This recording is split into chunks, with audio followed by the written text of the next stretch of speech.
To AI or not to AI? That is the question. This is the most pretentious start to the first episode we could have ever had. Welcome to the podcast. Today we're going to talk about Netflix using AI, YouTube banning AI, and then about a short film called Kira that might be proof that AI filmmaking is going to be viable in the future. The first short film that after 15 minutes you can care about the characters. I know, Dimi is a classical, I would say legacy filmmaker at this point. Ooh, I like that. Yeah, Dimi loves filmmaking, but he just loves to hold the camera, or for somebody else rather to hold the camera so he can direct and be on set. Whereas myself, I used to be Dimi's boss, so I think that's the most important part. But the second part is I am embracing AI and technology, and we both care about sick storytelling. So in this podcast, we want to collide the two worlds. We have a lot of arguments about how I believe AI will be able to make films that people like, and Dimi believes that it's only real people in real situations that can make art. Given the right example, but let's go straight into the big news from Netflix this week. I think it dropped on, was it Saturday, Friday?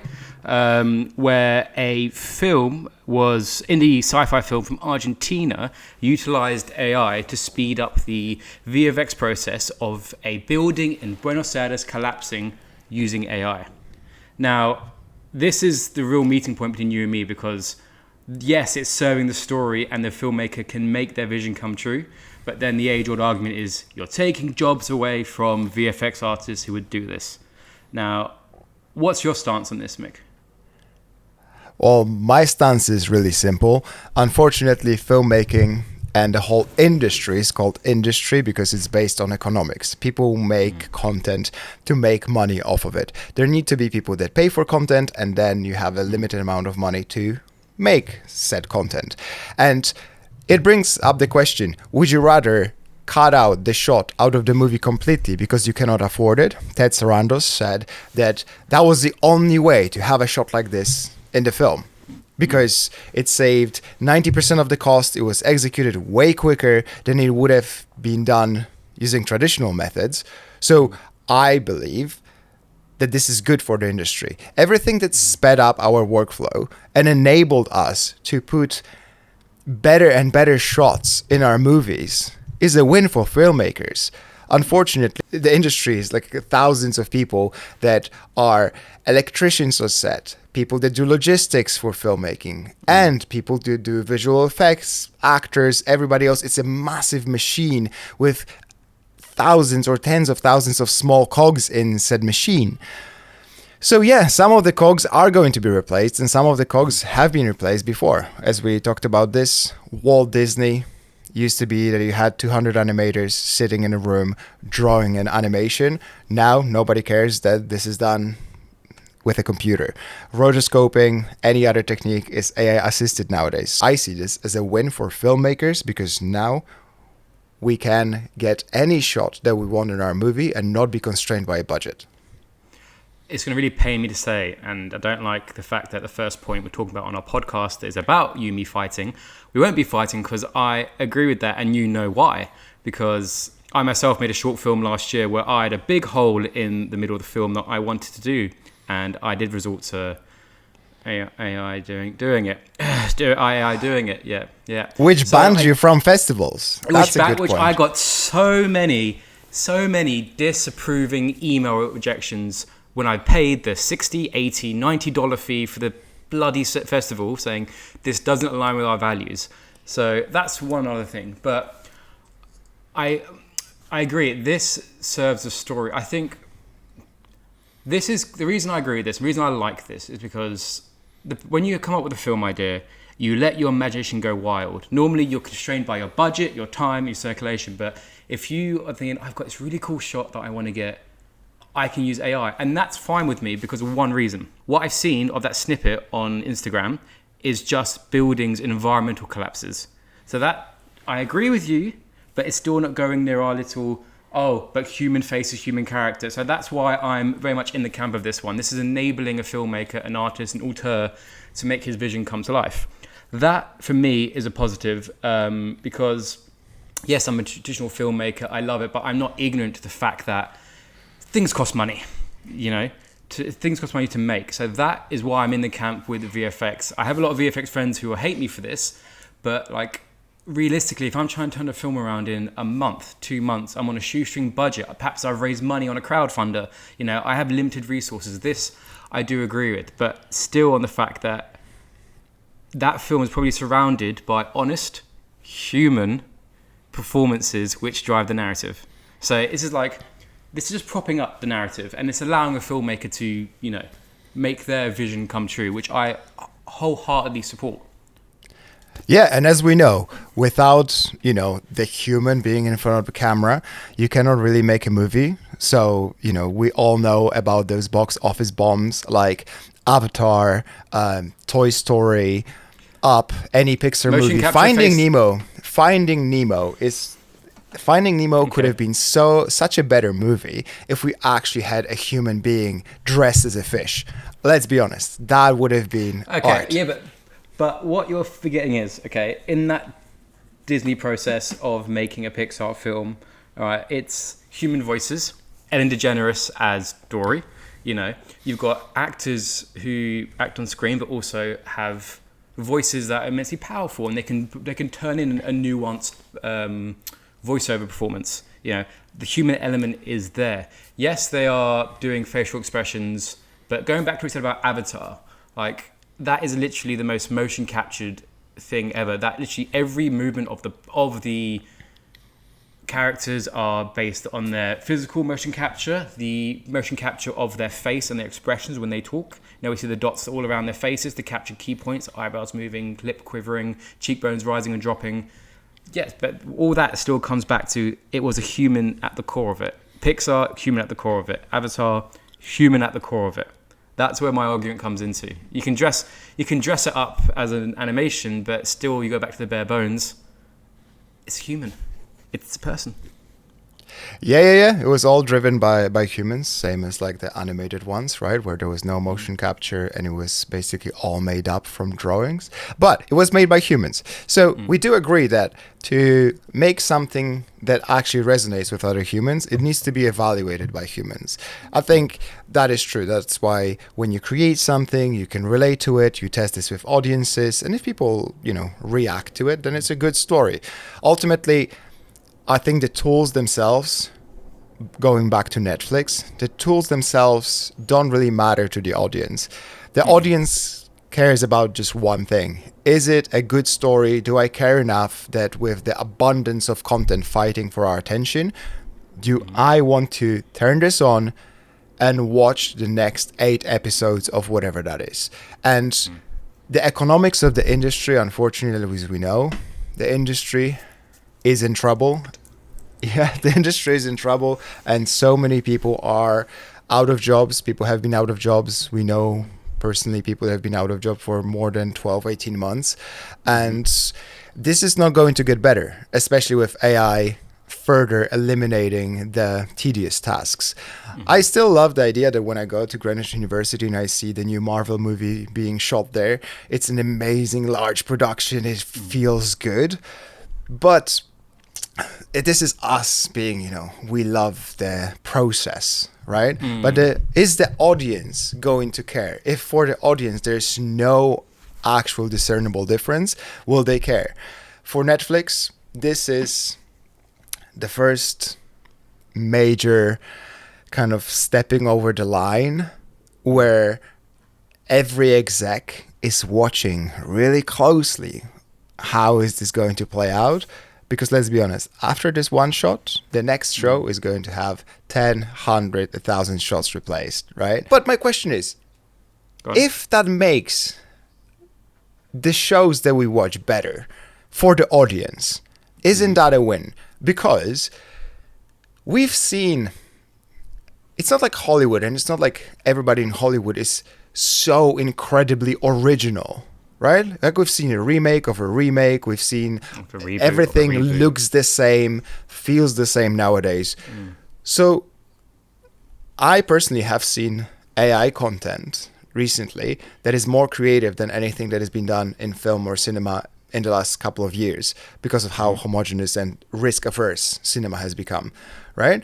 And, you know, whether it's a Yeti vlog, Stormtrooper vlog, it's all like dumb stuff, but it's making the whole ecosystem a little more interesting. I think for sure, yeah, like it's unhinging boundaries that you couldn't do, like you said, a Stormtrooper vlogging his first day on the planet Hoth during The Empire Strikes Back. Cool, that is fun content that people got to watch. I think the camps are, it's creative and entertainment, that is an entertaining factor, but then it's, again, boiling down to it, like, are you connecting with that piece of AI on screen? Are you feeling what it's feeling? Are you sympathizing? Are you feeling compassion? All these emotions that, you know, surround cinema, I mean, it's going to advertising, you know? Advertising is the latest thing to come down to AI use, you know? I've been seeing loads of things in AI where I'm like, cool, that's fun, that's entertaining, it's a high conceptual piece, but I'm not feeling anything here. Like, the best adverts we recognize, take the John Lewis adverts for years, you know? Those are known to be some of the most heart-wrenching, emotionally resonant commercials I've ever seen, right? You feel something, everyone cries or goes, but with AI stuff in commercials, I don't feel it because I know it's a facade. I know it's the Wizard of Oz doing his big smoking green curtain situation. But isn't the whole filmmaking Wizard of Oz? Like, the whole point of filmmaking is Wizard of Oz. Like, literally, that is the definition of filmmaking, where you pretend that something exists that doesn't. Like, I bet the John Lewis commercials utilize green screen heavily, visual effects heavily. Like, none of that is real. These are not real people. These are actors, right? Like, it's not real people telling their real stories. This is not a documentary. So I do challenge the idea here, because if you have an actor say fake lines, there's nothing real about this. It's an actor going through the motions of, hey, this is what sadness looks like. Sadness means that there's like, you have a quivering chin, you're almost about to cry. And I'm like, that could be replicated in the future. But let's put a pin on this after your counterpoint, so we can jump to the YouTube stuff. Yeah. Nick, are you a trained actor at all? Yes. So from my experience with working with actors and yourself, actors, I think it's more than the physical aspect. It's putting yourself in the shoes, you know, like emotionally attaching yourself to a character. You know, we know actors who have gone it too far and they've like hurt themselves mentally, and they've really got in encapsulating their character and their lines. So I don't think it's as simple as a lip quiver, you know. No, it's I think that's romanticized by non-actors quite a lot, because we love the idea that the actor went so deep into this, whereas other actors working with these people, if you actually read biographies from people like Al Pacino, right? Like, if you read the actors' biographies, you will see that everybody has their own techniques and their own shortcuts, and the whole being a professional actor, especially in theater, which I think theater is here to stay. That is going to be a thing that people will not want to, get replaced by AI, because how? But in theater, the idea is that you replicate the same exact performance multiple times a week and you make it seem fresh, right? That's being professional. You know your lines so many times that it seems fresh, but you're saying the same line over and over again. Being in a Fincher movie, you do 99 takes of the same exact line because David Fincher is looking for a specific thing. And I think that's where I agree with you, that there needs to be human in the loop, the director, who's going to see something and say, yes, this qualifies as the take that I want, as the performance that I want.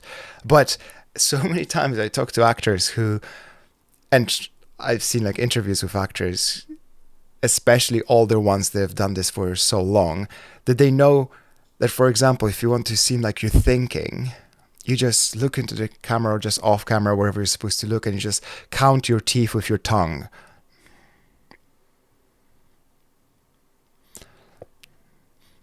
Exactly. Now that everybody listening to this has tried this, that is a small trick, but imagine if you have to cry on camera 15 times because there are 15 takes. You're not going through emotional childhood trauma 15 times in a row. You just learn how to cry at some point. Your performance, the story and what you're doing, the response to the other person is driven by your creativity, but the actual technical execution isn't. And that's why the editors, we know, that the unsung heroes behind every acting Oscar, every Academy Hi, Sally. Award. You know that reference. I really rate you. I don't, because I'm not a classically trained filmmaker, so tell me. Sally was Tarantino's editor who all sat in the booth, but every take, an actor would say hello to Sally as they finished a role, just so she felt part of the process of making a film, because she'd never meet any of them, she'd never see them, but she'd be the one cutting the entire film and their takes together. So everyone started saying hello to her in the cuts, so she felt part of the process. That's really cool. An editor is the one actually assembling the performance together, because if you have a scene between two people and you have 15 takes for every person, right? Then it's the editor who chooses them. And I wish I remembered now what this technique is called, but in filmmaking, you'll know the name of it, is when you put together two shots, that's how you tell the story. So you can have a person looking to the distance and smiling, and if the next shot is a newborn baby, that's amazing. But you can also put the next shot as somebody getting killed. And even though it's the same acting performance, it tells a completely different story. So filmmaking is assembling different shots together to tell the story, right? It's Hitchcock who said that. It was the preceding shot from your earlier shot can tell a different story. It was an example of a wide shot of a couple having a picnic in the park. An old man comes up to say hello to them. They smile and say goodbye. That was very wholesome and warm. Hitchcock said, but cool, if I cut the shot earlier so the old man's walking towards them from a long shot, looking at them, it suddenly now has creepy connotations that he's got an intention or he's doing something not up to. Kuleshov effect. It's called Kuleshov effect. And that is, so to bring it back to AI and real filmmaking versus fake filmmaking, if you can take 2 or 3 or 7 AI shots and assemble them in a way that tell the story, as we'll discuss in a short film that does this amazingly well, what's the difference here? Anyway, let's go to YouTube and let's flip it, because YouTube did the opposite. YouTube was allowing AI for so long, and now they announced that as of this week, YouTube is going to demonetize a lot of AI, which they call also low effort content. So it's not only AI, but they will prioritize real human voices, real human creativity, which means you can still use AI, but it cannot be a low effort compilation of other people's videos with a generated AI voiceover, because that's low quality AI slop. What do you think, Dim? Brain rot. You'd heard the story about this. Mick told a story about that. But it's how often do you go on Shorts and you're seeing regurgitated news articles about Prince Harry, Meghan, or whatever, and they've used some AI voiceover with some litany of images to craft a bullshit fake narrative, or just... Well, I don't see those. That's your algorithm. That tells me more about you. I don't watch The Crown. What are you on about? But no, it's this crap content. It's oversaturated crap content, which actually is a good point there, Mick. Fuck, it messes with your algorithm. You screen on one of these things, and now suddenly you've got a litany of AI stuff you don't want to see in your shorts. And I don't know what the rules are in terms of monetization, but people, let's take outside of Europe, non-English speaking countries, mainly actually, let's talk about in Asia. How much do you see narrative scenes cut up on shorts? Then you get an AI voiceover saying the name of what's happening in the scene. John did this. You and I know that's the Fast and Furious cut, but now naming him John. It's these broken down crap sequences that have been mistranslated. Isn't very good, and it's just clogging up our algorithm and our internet. So I totally agree with that, and also it's bad for viewership. We're already suffering now with having really low attention spans in the content we see. So now we're getting really quick content, which is badly made and incorrect. So I'm certainly down on stopping these people making a quick buck because they can churn out some AI content, which is low effort, low results, and it's serving YouTube as a community, I think. Yeah, the problem with YouTube and the shorts is that people realized that they could make quick buck. It's the next drop shipping, it's the next crypto. And suddenly with AI, there was this promise of a faceless channel. The last 2 years just exploded with faceless channels. I've seen so many apps that promise you that for this low subscription is going to help you create a faceless channel in a niche. And that created an onslaught of AI slop. I am the biggest AI proponent, and I am so happy that YouTube is putting an end to this, because I go to YouTube for what it stands for, YouTube. You go to a social network for the social parts of it. You want to see the real person on the other side, or you want to see something where somebody puts their passion into this, or entertainment, to learn something.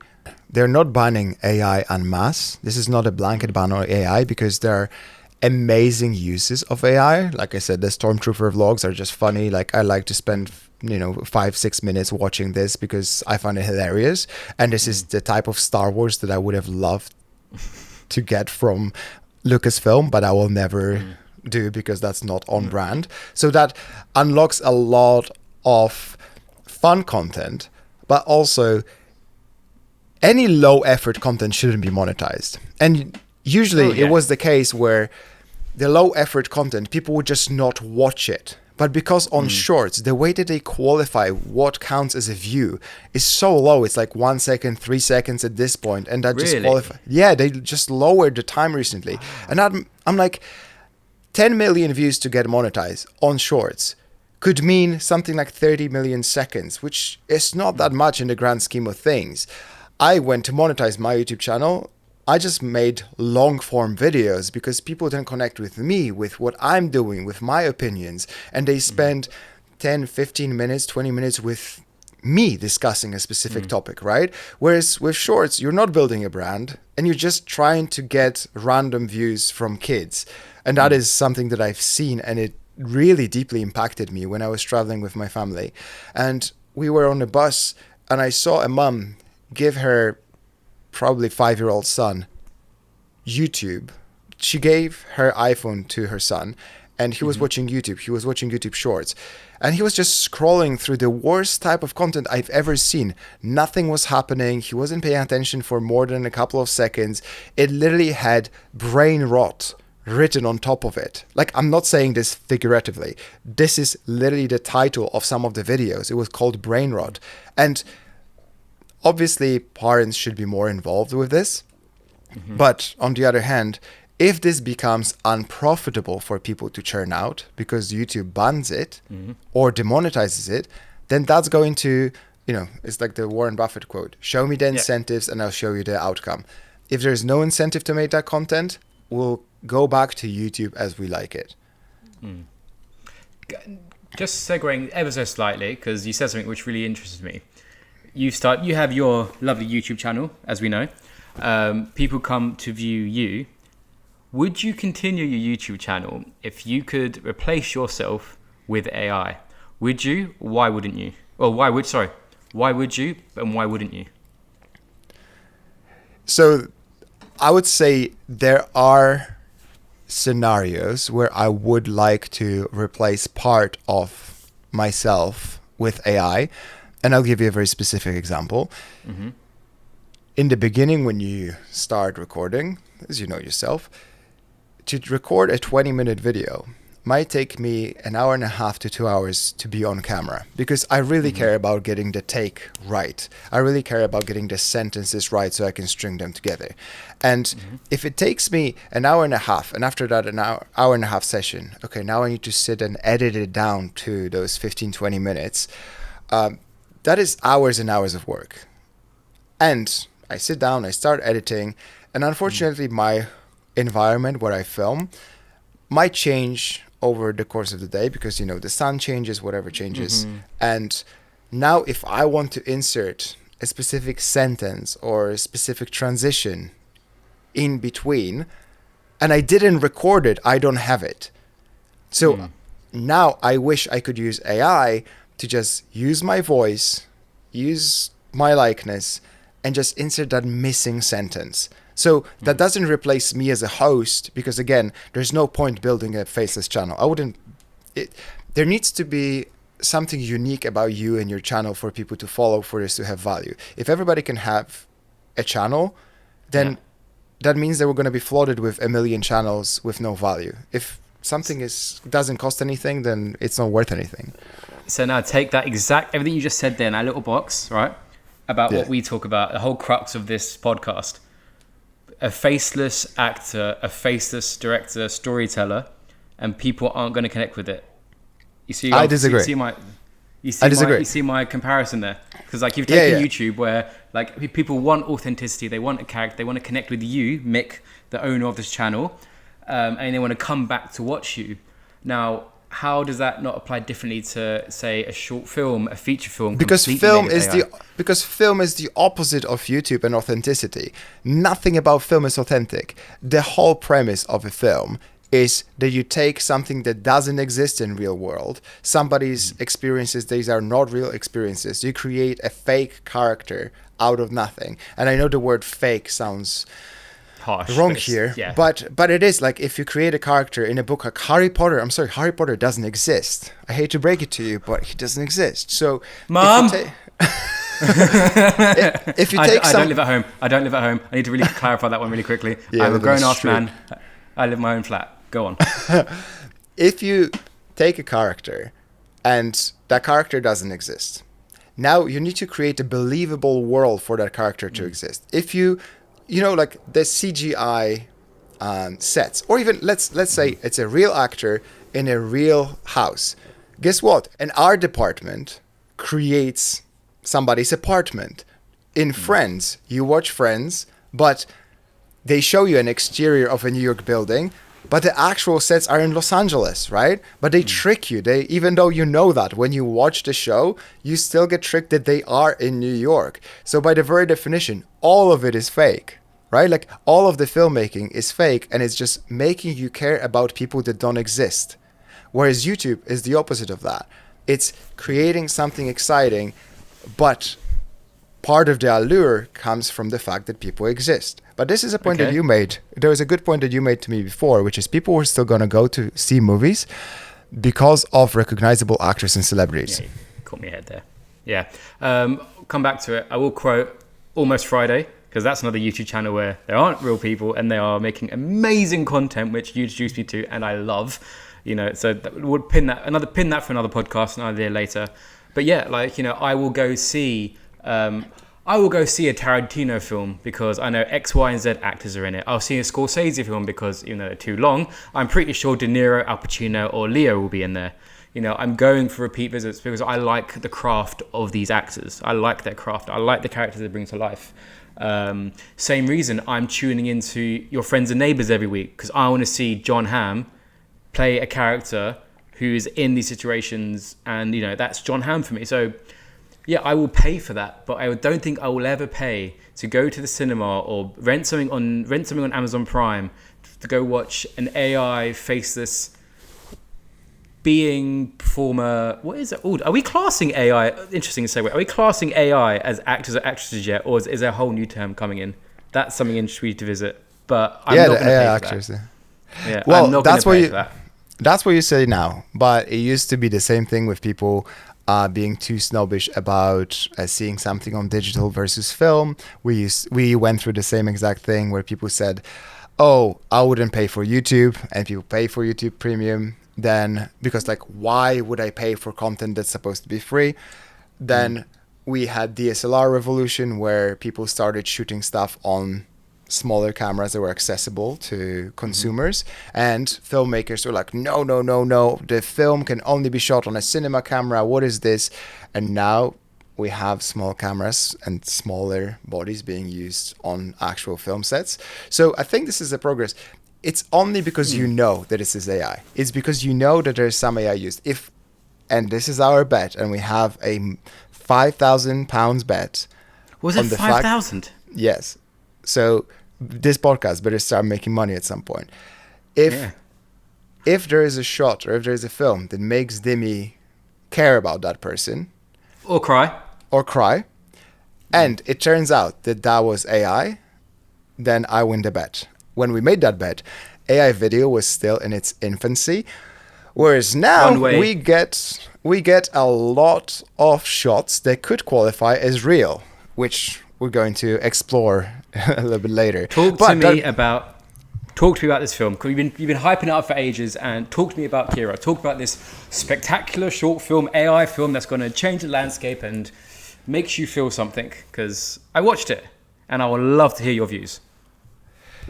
Yeah, so Kira is a film that you can watch on YouTube, Kira, and it's fully AI made by one person. This is something that's popping up more and more, but this is the first one. It's a 15-minute film that has a compelling story. The whole narrative from A to B.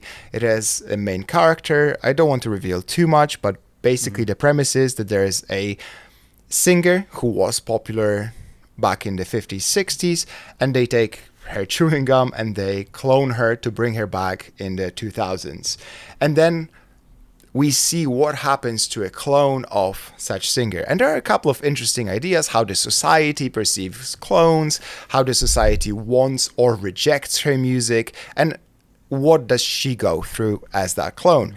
And it uses AI to an amazing extent, because every small downfall where you could see that AI is imperfect is just masked by the fact that it might be historical footage that already is grainy, black and white.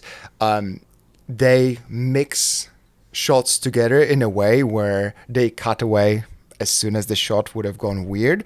And I bet if I played this to my grandmother today, if she was alive, she wouldn't be able to tell that this is not a real film. And if you play this to people randomly on a phone and you don't tell them this is an AI film, I bet there is a more than 50% chance that people will be tricked into thinking that these are just real shots from some kind of a documentary. It feels uncanny sometimes, but if you ever watch something on a cheap Samsung movie which does all the like skin smoothing, like it looks like that.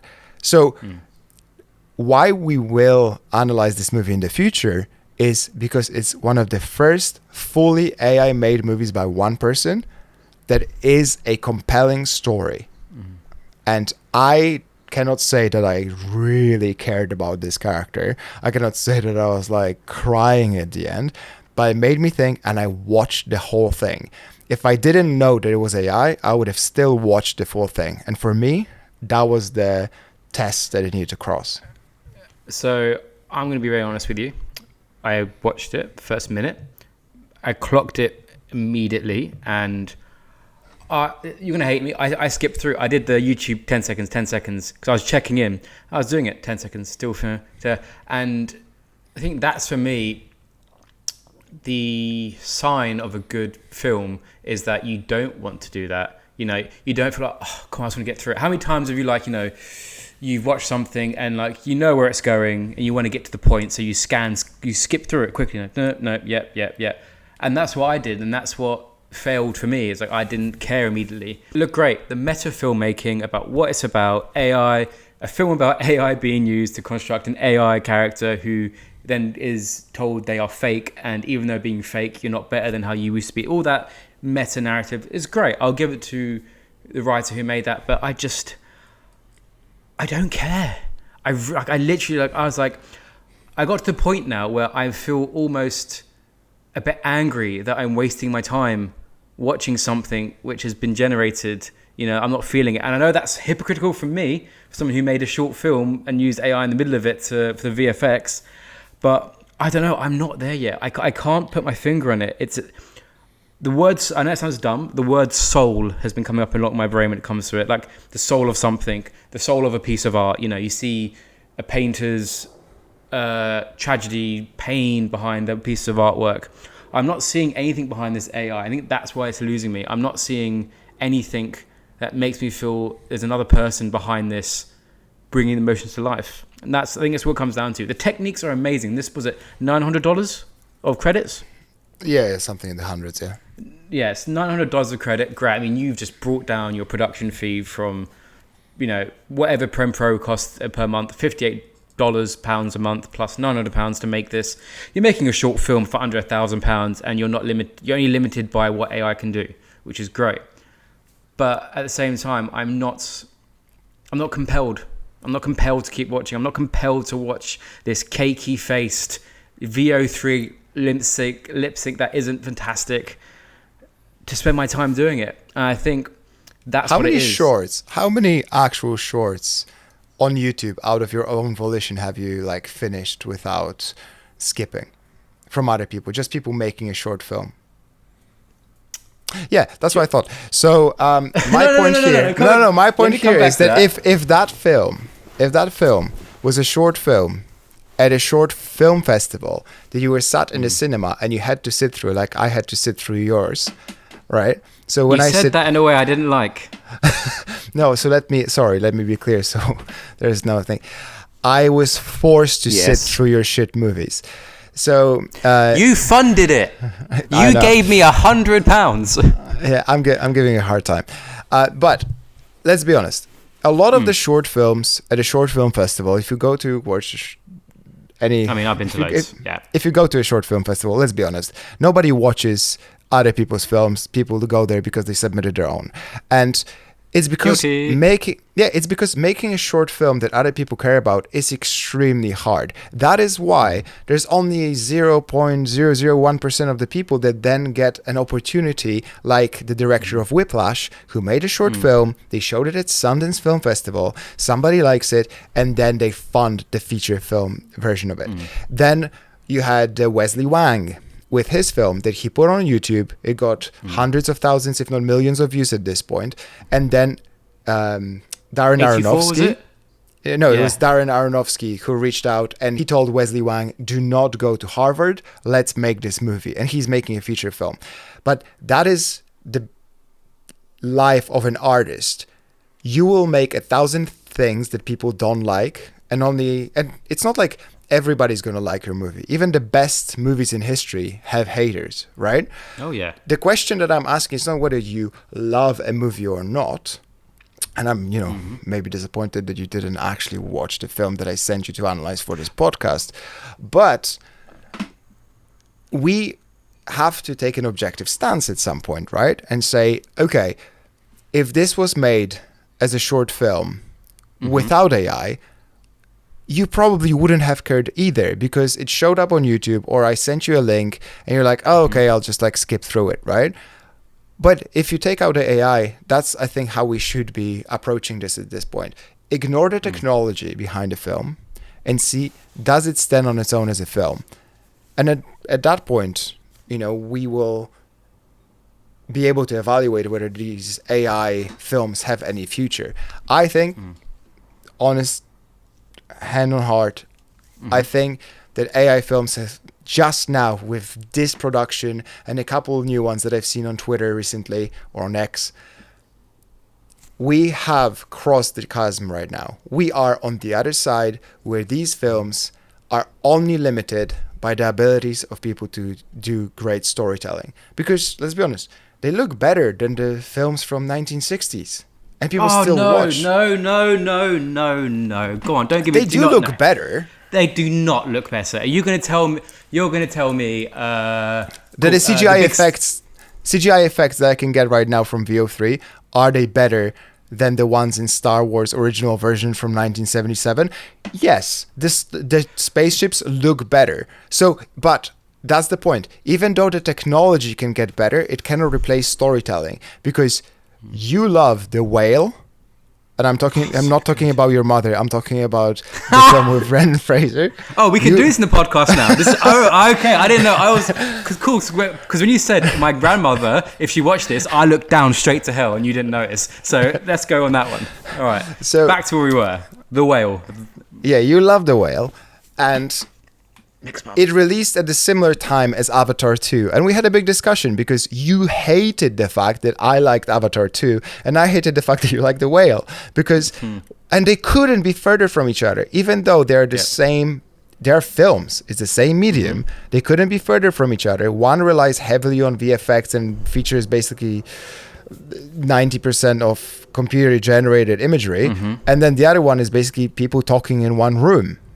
right? So, but the effort behind the film cannot be compared because Avatar was way harder to create. Like, it's not even a question, but it doesn't make it a better film, right? It's all about the story. Can you make people care about the characters? And I don't think the tools, I don't think that it's about the tools. I don't think it's about the effort. I think it's about the taste, the storytelling, the director having a great vision and being able to say, this works for the audience. I agree with that statement. I just think it's tricky. It's tricky because I don't think you can replace. I'm going to sound like such an absolute arsehole saying this. You sound like that for the last 40 minutes. 42 minutes and 18 seconds. Let's not get to there. I can't think you can replace the soul is such a stupid word, but I keep coming back to it. The essence of a human performance, be it the soul or whatever's driving the cogs behind the eyes, that is what drives a performance and what people resonate with, And I just don't think we will ever be in a position where we will see a line of code essentially. But we can recreate the eyes with a CGI character that's not driven by performance. But it's everything goes with that. It's the quiver of a voice. It's seeing. Perfect. Thank you. The reason we like films, the reason we like actors, is because we think for a split second, I feel what that person is feeling. That's what an actor's job is to do. The character and resonate that from your screen to my fucking heart, as you put it. That is what it's all about. I just don't think AI will ever do that. I think the audience will have an intangible blocker. There's a line going from the screen to me, right? And that, I think the second you put AI on that screen, that line will no longer connect to me. I can't put it into words just yet, but I will not spoon feed or digest that in the way you want me to feel an emotion. I think if I took have you seen this? You've seen Finding Nemo, right? Yes. So there's a scene in Finding Nemo where, I don't remember his first or second movie, but where Marlin meets Dory, and no, it's the scene with the parents, and she plays with the parents, and she goes like, and she loses memory, right? And suddenly she's lost. She doesn't know where she is, and she goes and she starts asking other fish, "Hey, have you seen my parents? Hey, have you seen my parents?" Yes, yeah. When I was watching this in cinema, I was tearing up. I was actually tearing up for a fish that's completely not driven by a performance, by a person, but it's because the story was heartbreaking. No. It's the person who is the animator who is making that fish, right? Then they added the voice. I think nowadays we could replace the voice with AI and the story would be as powerful because it's about the story that we care about. People cry about a written story, right? So when you read a book and you create it in your own mind, right? As well, you cry about something even though you cannot even see it. But anyway, we get lost in the weeds here. I think it was a good analysis of AI versus film. We should do it more next week. Just to sum up. We should. I'm just going to quickly check. Sorry, I'm just reading my 100 films that have changed the world, all-time favourites. Just things people love and people paid for over the years. So I'm just going to have a quick peruse of that. Yeah, because the box office success is the ultimate. Yeah, I agree. Listen, I know film is a business still at the end of the day. But anyway, that was a good one.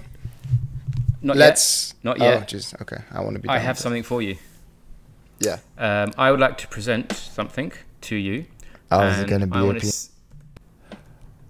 no, there's not a lens wide enough for that. Is it real or is it AI?